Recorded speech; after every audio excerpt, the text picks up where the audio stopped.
Sentire Media. Welcome to the Stop Italian Sounding podcast, uncovering authentic Italian food. I'm your host, Robert Campana, and join me as we delve into the rich heritage of genuine Italian food, exploring its legends, history, and traditions. Through important tips and insightful interviews with industry professionals, you'll gain a deeper understanding of authentic Italian food. Welcome back, everyone, to the Stop Italian Sounding show, uncovering authentic Italian food. So, a few years ago, when I started Stop Italian Sounding on Instagram, I remember I had less than 100 followers, and I received a private message about a post that I made on Parmigiano Reggiano. And that message included a slight correction on the post that I had created, along with an introduction of who the sender was and his phone number. I was a little hesitant at first to call him back because I've never called a random person on Instagram before. But after looking at his profile, I told myself, what do I have to lose?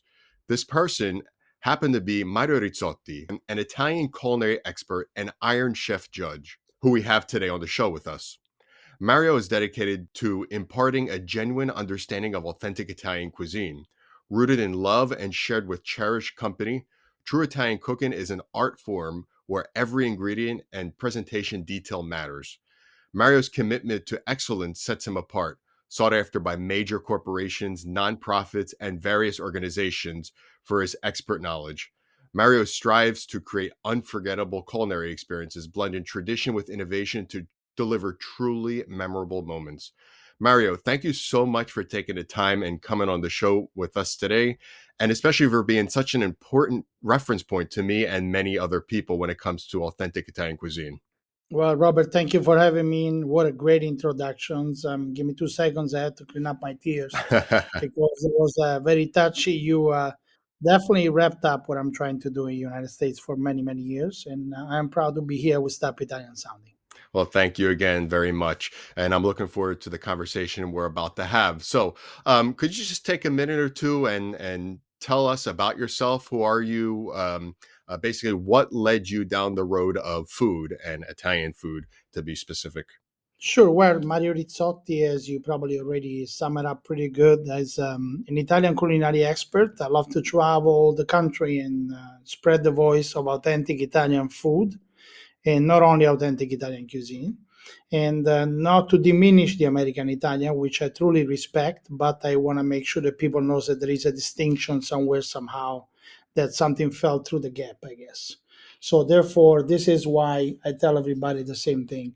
It is a beautiful idea to educate people throughout the country and what's real and what's fake on the Italian world. As you probably mentioned a gazillion time as well also, and you always bring it up in your podcast as well, that we have billions and billions and billions of dollars lost every year of fake Italian products that they try to actually be sold on the market as Italian.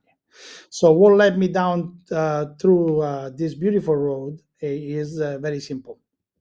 Came to America, I found a gazillion of Italian flags, which makes me very proud to see that, by the way, the American Italians are even more patriotic and proud to be Italian than in Italy. In Italy, as you know, we see Italian flags during COVID and during the World Cup, and then sometimes we have to, I don't know what opportunity.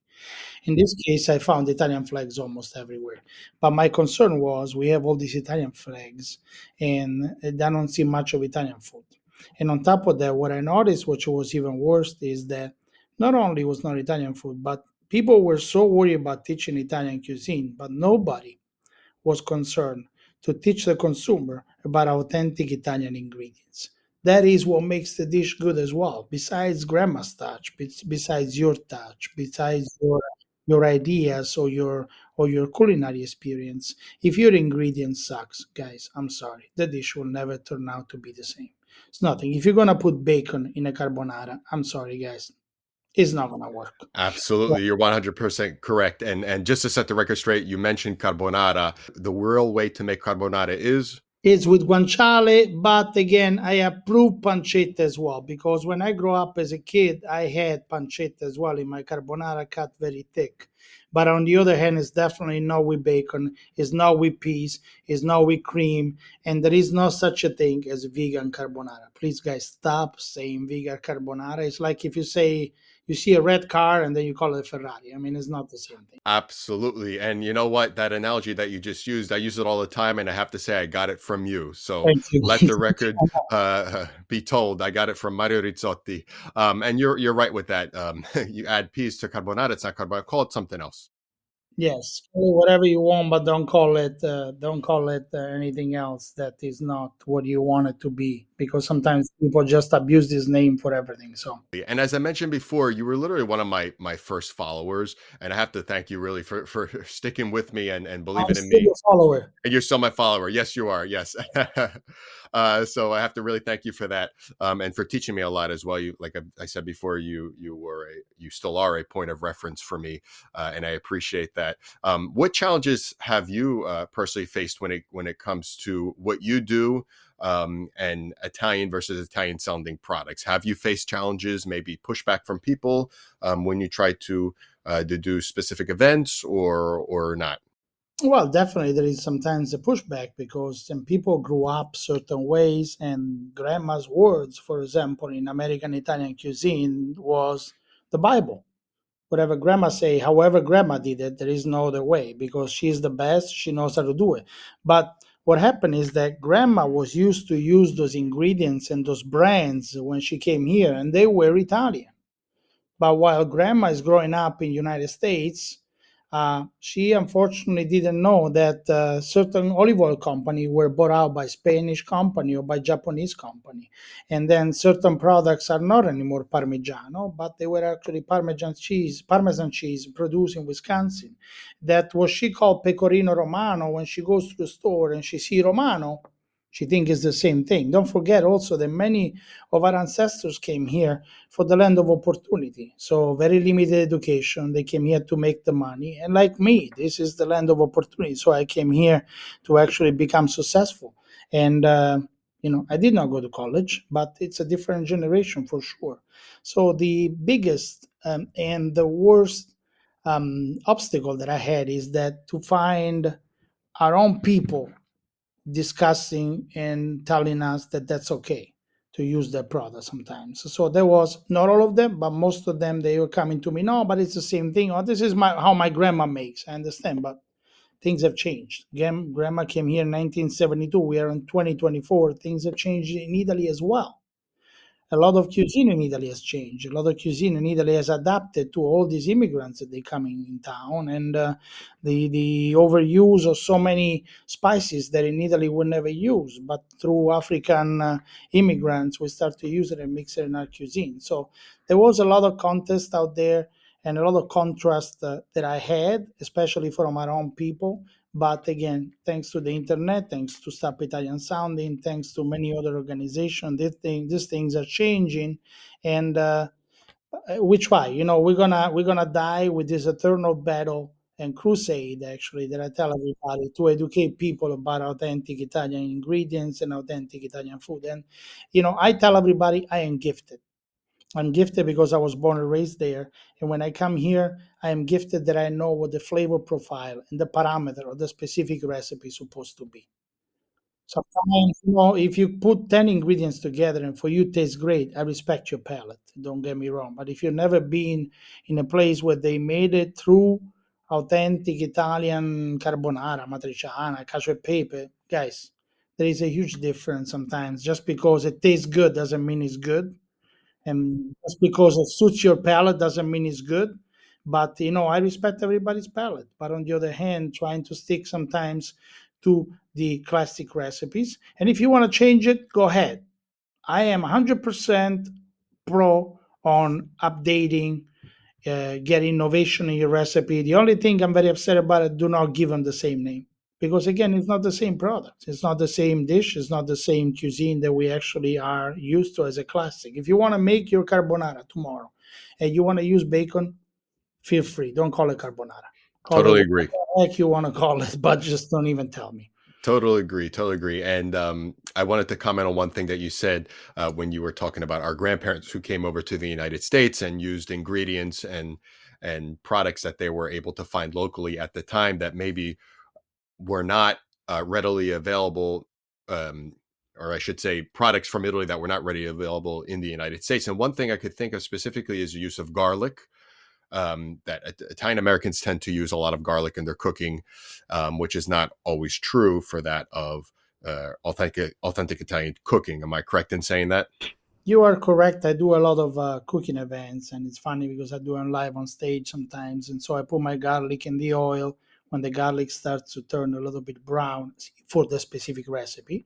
And then I take the garlic and I throw it away. And people look at me like if I'm a demon. I'm like, I'm sorry, but this is just to give flavor. Well, but garlic is good for you. It's good for your blood pressure. Well, first of all, not only one small piece of garlic will help, but on the other hand, it's changing the profile and the food quality that you are actually portraying, because linguine with clams with 1 pound of garlic means only one thing: clams are not. That means the clams are not good. That means we need to cover the flavor profile, and that's why also a lot of garlic was used in the past, because there was a lot of people using also leftover food. Not everybody was lucky to get the possibility to get fresh meat, to get fresh vegetables. Minestrone was a dish for the poor. But when you have some rotten vegetables and then it's gonna be in there, you gotta cover the flavor profile somewhere somehow. So garlic is an ingredient to give flavor to the food, but I'm against to kill the flavor of the food, because unfortunately sometimes it's misused and abused. And when my brother came to America, asked me if actually they pay for garlic. I say yes, they actually do, because he thought that was free. And I told him, no, it's not free at all. Although some people will grow in the backyard, some of our Italian American friends. But on the other hand, garlic is good for bruschetta. You rub it a little bit on the bread. Garlic is good for pasta aglio e olio. Garlic is good for some nice marinara on the pizza. Garlic is good in many dishes, but with moderation. Somebody comes to me and tells me there is not such a thing as too much garlic, well, I'm correcting you. Yes, there is such a thing as too much garlic. Exactly. There's such a thing as too much everything, I could say, unless it's Parmigiana, then not, because that's Yeah, that delicious. one. My mom used to tell me, if you want Parmigiano, if you want a little bit of pasta with your Parmigiano today. I'm like, yes. I wanted to talk to you a little bit about the fact that you were a judge on Iron Chef America, and can you tell us a little bit about that experience when you were a judge on that show? What were you required to do? How long were you a judge for? Just basically anything and everything about that. Yes. Well, first of all, you're getting paid to eat. So what's wrong with that? Nothing's wrong with that. That sounds like So a great job. Uh, there was a great opportunity given to me by a person I always going to thank my whole life, which is Chef Art Smith, my other friend, Kim Said, and another inspiration for me for this that brought me to go on and on and on, which is Ted Allen, which is a good friend of mine and also still a host of Chopped. So therefore, it was an experience to start one episode just to give it a trial by the vice president of the Food Network, that Art Smith and his friends introduced it to me. And then little by little, no more one episode, two episodes, then three episodes, then ended up to be on more than 7 seasons, more than 32 episodes. Wow. And it was a very good experience. Every time there was an Italian chef versus another Italian chef, or when it was an Italian secret ingredient like Parmigiano Reggiano, prosciutto, and so on, I was definitely called on board to judge. And I had the chance to eat in the best restaurant in the world, which was Kitchen Station. I mean, that night you have 10 dishes that it's guaranteed that those chefs are not going to dish out the poorest thing that they can do, but the best of the best. Oh yeah. And I was lucky enough to enjoy it. But I have a funny joke about that, because many times after tasting basically 10 dishes, and I used to tape two episodes in one day, so one in the morning, one in the afternoon. And somebody had the guts to ask me at the end of the two taping, so after tasting 20 dishes, they asked me if I want to go out for dinner. That was like, okay, not today. But there was a great experience, a great opportunity, a great ramp for me to my fame. And as I tell everybody, though, well earned.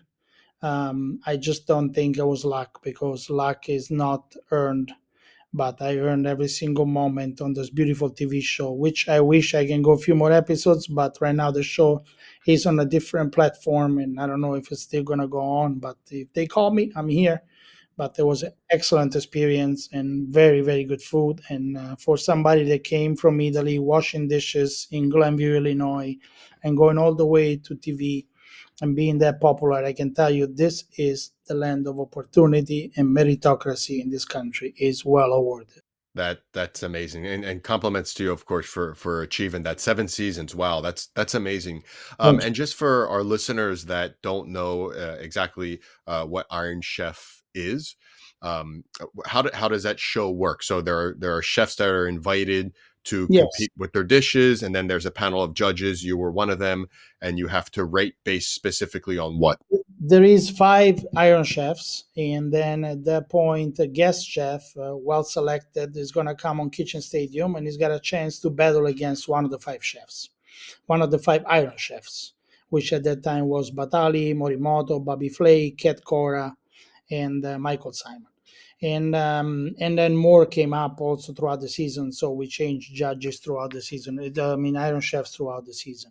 And then the choice of the Iron Chef to battle is done. Then there is a big, huge bell in the middle, metal bell that actually goes up, and inside the bell there is a secret ingredient announced by my very dear friend Mark Dacascos, which at the word "Ale cuisine," which you guys probably remember, gave you a certain amount of time to actually make five dishes from appetizer to dessert, all where the secret ingredient should have prevailed in the flavor profile. And then the judges have spoken, and then at the end, by a total of certain number of points, then we would have to decide as a judges who was the winner, who was the who cuisine will reign supreme in Kitchen Stadium. And then I have a few disappointments, but we have so many great chefs on Kitchen Stadiums that I cannot tell you right now. It's still good friends as well, that they did an amazing job, and it's not easy to do that in a kitchen that is not your kitchen, and in tools that are not your tools, and using ingredients that you don't know where they're located or if they have it all the time, and so on. Oh yeah, I guess that definitely would be some sort of challenge for the chefs. And when it came to the secret ingredients, did you know what those secret ingredients would be, or you as the judge would have to kind of guess what that was? In the green room, we were brought to the attention what the secret ingredient would be, just to be ready, because they would ask us questions and we want to be a little prepared. Some of the judges might not be familiar with this specific secret ingredient, but the chefs received an email or a letter a couple of weeks before with the different choice of 2 to 3, I think, secret ingredients, but they didn't know what was going to be that day. So as far as a lot of people come to me and tell me, "Oh, but Mario, at least they knew it." Well, think about it. They're running a restaurant. They have a list of 3 possible secret ingredients. They have to make 5 dishes each times 3. It's 15. So it's not that easy to be prepared at all. Also, if you knew it more or less, the 3 of the possible secret ingredients, one of them would be, but they didn't know. So it is very hard in Kitchen Stadium. And on top of that, I have seen a tremendous amount of band-aid used by chefs, that they were so scared, so Wow. under pressure, that I remember battle of culinary students, and I don't recall any one of the culinary students don't have a finger with a band-aid. I remember the scene was at the end to have their hands behind their back because they were full of band-aids, Oh wow. so therefore they didn't want to show it. Yes. So what were some of the secret ingredients? Could you just name a few? Oh, we have mozzarella, we have battle of Parmigiano twice, we have prosciutto, we had cream cheese, but they were Italian chef. We have battle of lamb.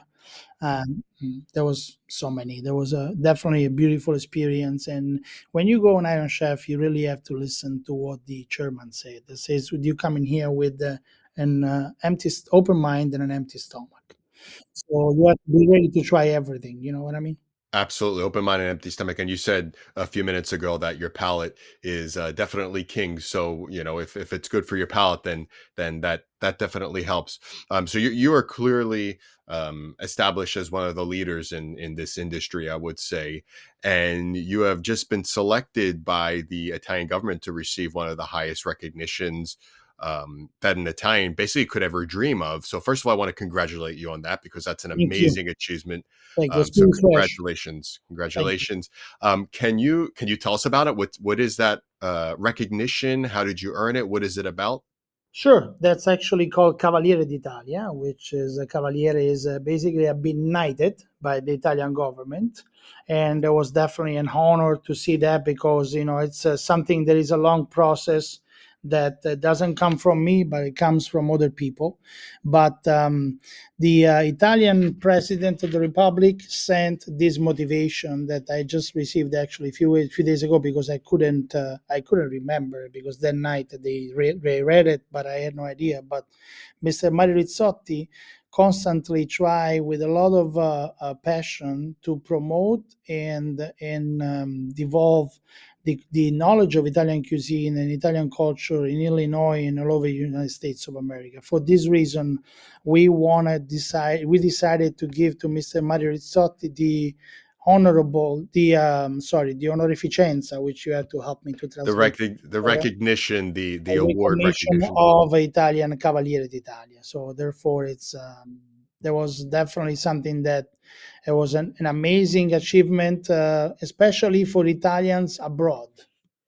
Is another funny thing about it because Italians abroad are definitely not as often chosen to become Cavaliere d'Italia.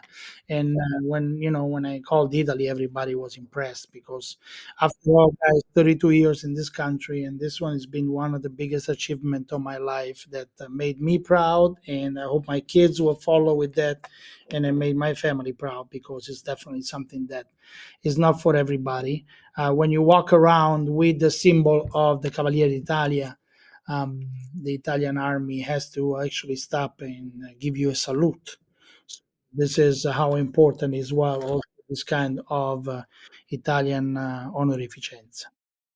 You're definitely represent. I should say you're representing Italy in a very positive way. You have helped Italy when it comes to food and beverage, and you definitely deserved it based on all the work that you have done in your time here in the United States. That I mean, that's something that should be recognized. Absolutely. But you were about to say I cut you off. No, also during COVID, we were hired during the COVID, we were hired by the Italian government, myself together with many famous chefs and even with Lydia Bastianic, of which I'm a very good friend of her, and also with Isabella Rossellini. We were hired to do this huge promotion for the Italian producer that it was called Stay Home But Eat Italian. So we were just doing live recipe or recipe recorded for people to see during COVID how to make this stuff at home because nobody, as you remember, was able to go much everywhere and how to use the authentic Italian ingredients and how to make it easy for the people to actually enjoy these recipes at home. So there was another thing I was very much impressed that I was chosen, and I'm very happy that I could be of help to the Italian nation as well to help and all the producers that as you already fight every day they try to send the real Italian products here, but there is a lot of fake stuff here that which as you already know probably, and this is going to open another can of worm, they found also fake Italian product coming from Bulgaria, and then crossing the border with fake prosciutto legs, and in Italy two self Italians called Diretti stuff at the border in Brennero, and they found Altamura bread DOP made in some country, the east side. So it is not easy, but as you know, there is a food police over there. They try very hard, and this is probably the minimum things that they can do. But even in Italy, just to our listener, and I would like to tell them, even in Italy, we have the same issue sometimes to really have the real Italian products. Yes, yes. So Italian sounding does exist also in Italy as well. Absolutely. And in fact, um, that protest, I guess you could say, that manifestation that called Diretti held at the Brenner Pass between Italy and Austria, I covered also on Stop Italian Sounding. So that was a huge event. So unfortunately, there are some bad actors also in Italy as well. But there's always a bad apple in every group, if you will. It's good Unfortunately. and bad wherever you go. Absolutely. So you, as an Italian chef, obviously, I would assume that Italian cuisine is your favorite, your number one. But you also like other cuisines as well. But could you share some insights into how, let's just say, if from your professional point of view, Italian cooking, or I should say, how Italian cooking is set apart from other cuisines? Is it the fact that it's more simple, or less is more, or what truly, in your point of view, sets it apart? from other Well, cuisines? I started to learn about other cuisine when I came to America. I mean, when I left Italy, there was no Chinese restaurants in every corner. There was no kebaberia every corner. There was not, so it's a little different the cuisine right now. I remember last time I went to Parma, I was at the Grand Hotel de la Ville, same doing some courses at Accademia Barilla. And at nighttime, I make a ride out of the hotel, I make a ride again and another ride. And all of a sudden, I don't hear anything but Chinese language. I mean, Mandarin or whatever it is, Cantonese. But they were speaking basically all Mandarin or Cantonese. And I'm like, oh my God, I'm in Italy. And therefore, it looked like here we have in Little Italy and we're expecting the Italian. Over there, they look like it was a little China. And so the cuisine that we have is something that I always had it in my heart, and I didn't have much to compare to a certain point because we had issues where basically I didn't know about Mexican cuisine. I didn't know about other cuisine around the world because they were not present in Italy yet. We did not have the luck in Italy to order from whatever company that you use it like here, like Uber Eats, and then bring the food at home and then try this different. So I think simplicity is the key of quality. I say it all the time. I mean, Italians can open a refrigerator and whatever it's in there, we can create a dish. We can whip a dish and it can be great. But what's different between us and many other people, many other population, is the fact that, you know, uh, let's make this one sound funny, right? No, pasta, cacio e pepe. Oh my God, this and that. Translate in English, pasta with cheese and pepper. Oh, but what else? Why does it need to be a what else? Know what I mean? So we have a carbonara, oh, pasta with bacon and eggs. Oh, but what else? I mean, it can be great, just the pasta aglio e olio, which is one of our staple dishes in Italy, which is spaghetti with olive oil and garlic. End of the story. I mean, there is nothing to explain to anyone and anything. It's a great flavor profile. Sometimes, it's like when you go to a restaurant and can I have a spaghetti aglio e olio? Would you like to add chicken or salmon to your You pasta? read my Oh my, mind. Mario, you read my mind. You read why my do I mind. need to do that? And then don't call We yourself Italian restaurants anymore. we have the tendency, unfortunately, in the United States, we have the tendency to always want to add a protein to whatever we're eating. I don't know why. I don't know how that started. But yeah, you say it right. Why do we have to do that? And I think you hit the nail on the head. Italian cuisine tends to be more simple compared to a lot of other cuisines, and I think of French, for example, which is a little more complex, maybe due to its history. Whereas, like you said, in Italian cuisine, less is more. So, given that, how do you maintain traditional Italian cooking while being innovative at the same time? How do you do that? Well, it's a cool thing to do. There is things that in the past years they've been created, things that in Italy, when I left Italy, balsamic vinegar was not such a big thing as it is right now. And now they're trying to put it on pizza, balsamic glaze on pizza to do a different kind of dish. They're trying to use balsamic pearls to put them on certain other dishes. So those are, trying to reinvent the usage of specific ingredient and trying to give them a little bit more like a facelift. So it's the same thing that they did it with yogurt, right? The yogurt business was flat. What did they do? They invented the use of Greek yogurt, of which 90% in this country is not even Greek. So therefore, it's just like sometimes reinventing yourself helps, but you still have to do a lot of respect for the classic, which for me sometimes is super hard to change some of the classic recipe because there wouldn't be any more that name. I wouldn't call them that one name anymore. I would have given them a different name and I would have called them something inspired by this recipe, but has nothing to do with them. Exactly. And I think that's right to say. Um, so we talked about, of course, Italian sounding and some common misconceptions um, that that people may have. Um, so how do you specifically address the common misconceptions besides education? Like, do you think that there's another way to address this besides, I guess in Italian would be sensibilizzazione, education, um, or do you think there's a better way to get the word Well, out there? there But is, first of all, you are a professor, and I can tell you, I would love to see the Italian language offered in many more universities and schools than as it is right now.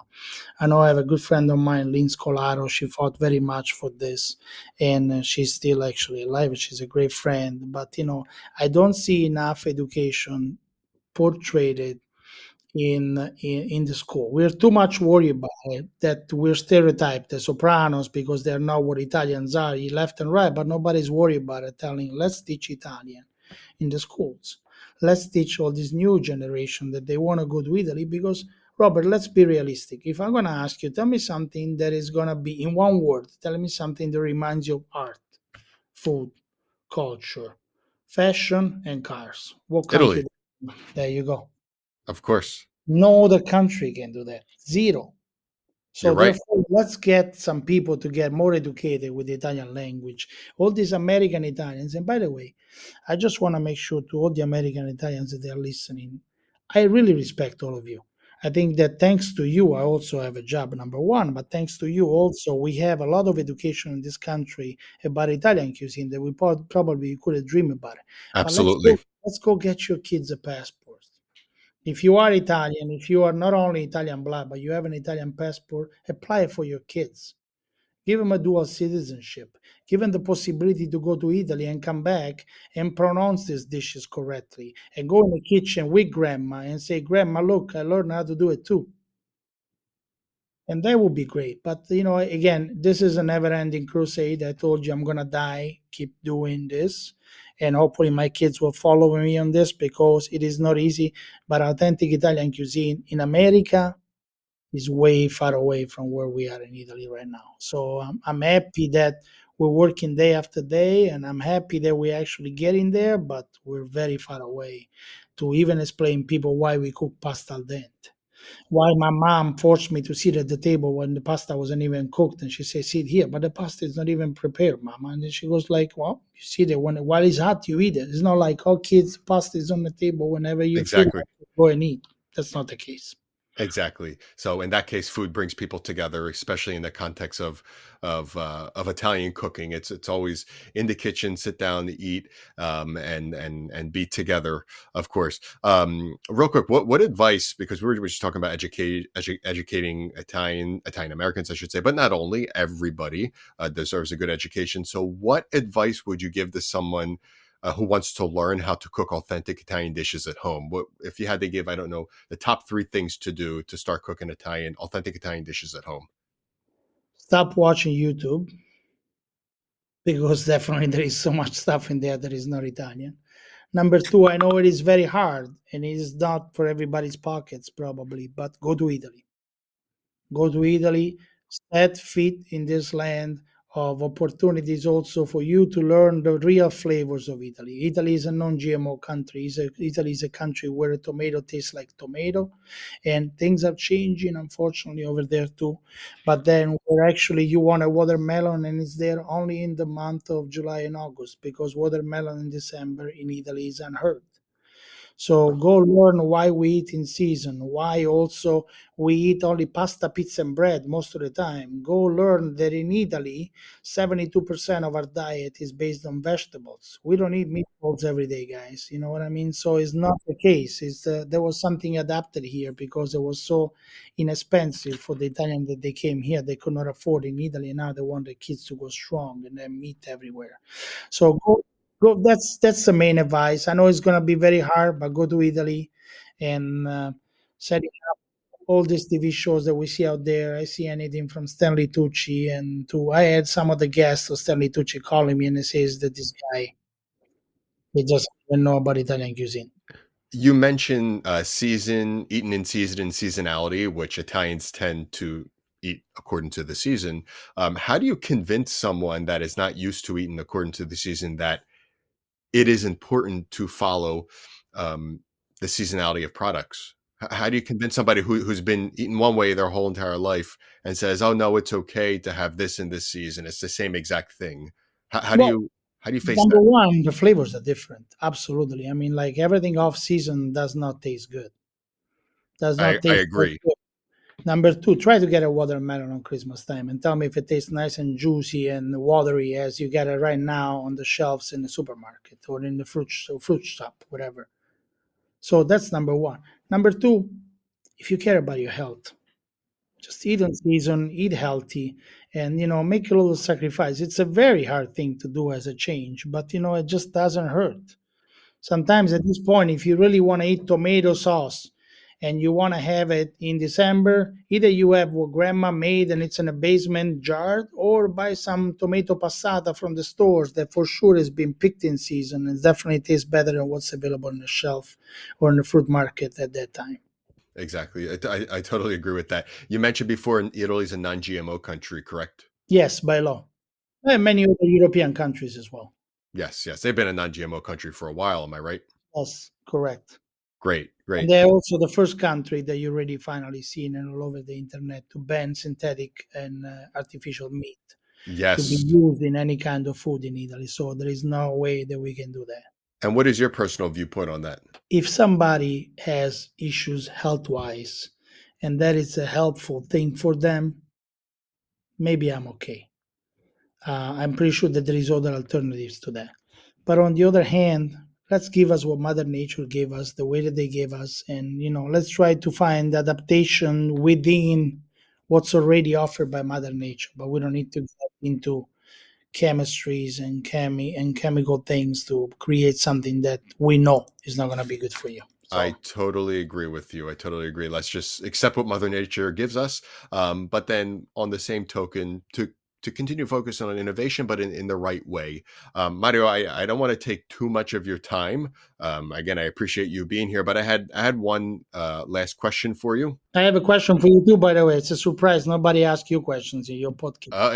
Exactly. You're going to be you will be the first one to ask me a question, so I appreciate that. But I'll go first if you don't mind.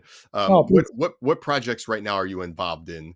Are you involved in any projects? I'm pretty sure you sell products as well. What could you tell our listeners about um, the future So of Mario Rizzotti? realitaliangourmet.com. It is my website where 90% of the products are authentic Italian. Okay. I say 90% because, as you know, some of the products are not legally able to be exported in America, or what's legally able to be exported is not the quality that we have in Italy. But you can go on a site and actually we can officially give a code to the listeners if they want to purchase something. I would like to give them a code, it would be AC as Ancona Cosenza, and then number 20 AC20, and you guys get 20% off everything on the website. So you can do your choice between my artichokes olive truffle sauce, between my elderberry jams with not pectin, or between my mom's favorite apricot orange jam, and then a different kind of truffle sauce, and then the list keep going. And that's number one project. I would love to finish my cookbook. Finally, it's been released by the court of law. There was a little settlement to do with the former publisher that was going to change all my recipe and round them up. That's not the way it works, and that's why 90% of the cookbooks on you 75% is being actually the real number of the cookbooks out there. They're not being having any recipe tested. So if you tell me it doesn't taste good, it's because it's not good. Period. So So that's one way to have people learn how to yes, cook authentic Italian is to buy your eventual cookbook, correct? yes. As soon as it will come out, I promise you, you'll be the first to do the launch with me, and then Awesome. also, I have been changing things, the warehouse and the place where we actually store all these authentic Italian products is growing, business is growing. I rely on brand new social media company to make me grow to the numbers that I'm looking forward to see in the future, because it is something that I'm 52 years old. I'm not that young to understand all these hashtags and tags and everything else. It's not for me. And then I would love to work on another TV show, which is in the oven, but again, it takes a lot of money. So if somebody wants to actually be part of it, let me know. And definitely a great keep going to do what you and I are still doing. Stop Italian sounding, because the flavor of authentic Italian products, guys, tastes completely different and is healthier and it's better. And I know we might find somebody that has something to say about this, and then they might say the coconut oil is better than extra virgin olive oil. But I always invite them to taste coconut oil versus extra virgin and tell me if they like the flavor profile. But on the other hand, let's try to eat, respect our family culture. If we have an American Italian, Italian is fine. Use your Italian ingredients, use your authentic Italian ingredients, and don't get fooled, like you say it all the time also, to just see an Italian flag on it or to see an Italian name on it, because if it does not say product of Italy, it is not Italian. Period. Exactly. It suits your taste, go ahead. But like I say all the time, is the same quote you use that you kindly say that you got it from me, but that's another one I got when I was at Academia Barilla many years. But funny enough, we say to everybody, there is you can go in a store, I want to teach people the difference between a Ferrari and a red car. Yes, and there's a huge difference. There is a huge difference, not only on price tags, but on the engine and everything else. Absolutely. And also what type of health benefits it could give to you as well when it comes to food. Mario, thank you very much for being here. I know you said you had a surprise question for me, so I'm looking very much I do, forward to yes. hearing what this question is. I am ready. I am ready. So, you started all this years ago. I remember, as you mentioned, I was one of your first followers, and it was a lot of fun actually to see you grow, to see my suggestions coming up into your message box, and I see that you mastered better than me on many many other ingredients as well. Also, this authentic Italian food. But what do you see yourself 10 years from now with Stop Italian Sounding? Because I see it growing day after day. People that will watch this or will listen to this podcast, either on mine or yours, please keep following us, make us grow too, so we can make more noise. And what do you see yourself 10 years from now with Stop Italian Sounding? And hopefully you and I can do some events together. But I'd like to see what are we going to be 10 years from now with Stop Italian Sounding, because it's a wonderful idea, and I think it should not stop 10 years from now. That's a great question. I thank you for asking me that. So teaching the differences between authentic Italian food and Italian sounding food to me is a passion. And I think specifically, as you mentioned before, educating the consumer is extremely important. So where do I see myself 10 years from now? I see myself, let's just say, running events with consumers and teaching them the authentic way the real way to look for authentic products, teaching them, because teaching is in my DNA. So I definitely have to continue with that. I like to teach, I like to educate people, and I also love Italian food. So why not put those two together? I guess the mission of Stop Italian Sounding is to bring together everybody in the industry and put our forces together to continue to educate. And education is the key word. Educate real versus fake when it comes to teaching in a classroom, in a school, when it comes to teaching in a university, when it comes to organizing events outside of academia, if you will. So I believe in 10 years, that's where Stop Italian Sounding is heading, in an education direction, but more of an in-person education direction, if that makes sense. Well, you have me to support you all the way to the end. I appreciate that. I appreciate that. And I look very much forward to working with you in the future with different things as well. So I thank you for that also. Thank you so much. And then again, hopefully we'll have another podcast in the future. We can get some Absolutely. chefs all together as well. But thank you for thinking about me, and I'm proud to be a Stop Italian Sounding. Keep up the great work. Thank you very much. And you too, keep up the great things that you're doing as well. And I look forward to having you back on the show in the future. Ok, grazie. Ciao a tutti, arrivederci, e grazie per averci seguito. Grazie a te, ci sentiamo. Ciao. Thank you for joining me on this journey through the stories of authentic Italian cuisine. If you enjoyed today's episode, don't forget to subscribe to this podcast for more insights and interviews. Also, feel free to reach out with your thoughts or questions on our social media channels at Stop Italian Sounding or on our website, stopitasounding.com. Grazie a tutti e alla prossima. Sentire Media. Hey, podcast producers and show hosts. Do you want to join a podcast network that celebrates all things Italian? At Sentire Media, we understand the allure of Italy and its unique culture. Our devoted team of hosts and producers are all driven by their shared passion for Italy. And we work tirelessly to create the best lifestyle podcasts and content that will whisk you away to the very heart of Italy. With us, you can savor the mouth-watering flavors, get lost in the stories from the past, break down the cultural barriers, and truly immerse yourself in the vibrant traditions of this intoxicating country. If you have a great podcast idea or are already in production and would like to join Sentire Media, head over to sentiremedia.com, that's SENTIRE media.com, and find out how to submit your show.